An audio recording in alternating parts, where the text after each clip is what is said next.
नमस्कार। प्रस्तुत है आज का चिंतन। संसार में मनुष्य नाना प्रकार के भयों से भयभीत है। यदि वह भोगी है तो रोग से भयभीत है, ऊंचे कुल का है तो पतन का भय है, धनवान है तो लुटेरों का भय है, दरिद्र है तो भविष्य से भयभीत है, बलवान को विरोधी से, रूपवान को वृद्धावस्था से और सज्जनों को दुर्जनों से भय होता है। मौन रहने में दीनता का, शास्त्र में वाद विवाद का, मन में चंचलता और शरीर में मृत्यु का भय है। इस प्रकार सभी ओर किसी न किसी प्रकार का भय मनुष्य के सामने रहता है। निर्भय केवल वे ही हैं जो प्रभु के भक्त हैं। द्रोणाचार्य ब्राह्मण थे। राजा द्रुपद उनसे सहायता का वादा करके मुकर गए। इस कारण उन्हें कुछ समय तक बड़े अभाव में रहना पड़ा।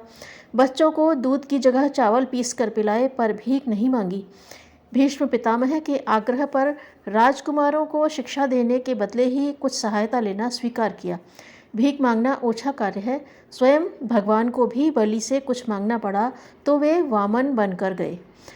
यह भिक्षावृत्ति के ओछेपन का ही आलंकारिक प्रदर्शन है।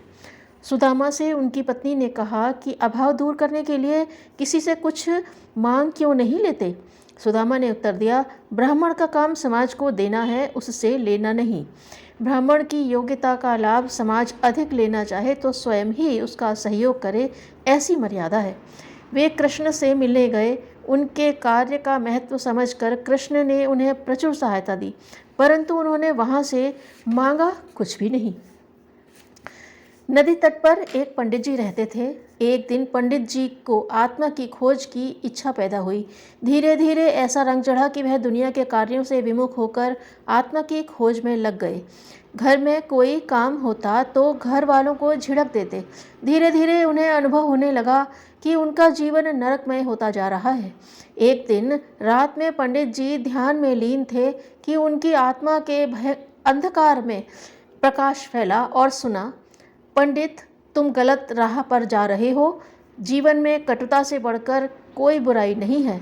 आत्मा तो तुम्हारे अंदर ही है, उसे खोजने तुम बाहर क्यों भटक रहे हो। जीवन में शांति, सौम्यता और मधुर संबंध ही आत्मा के लक्षण हैं।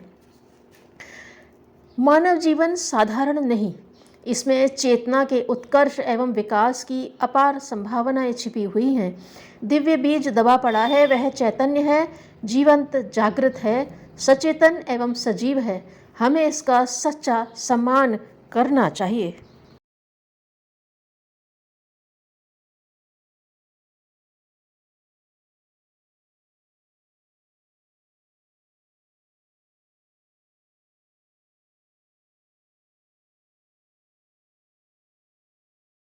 धन्यवाद।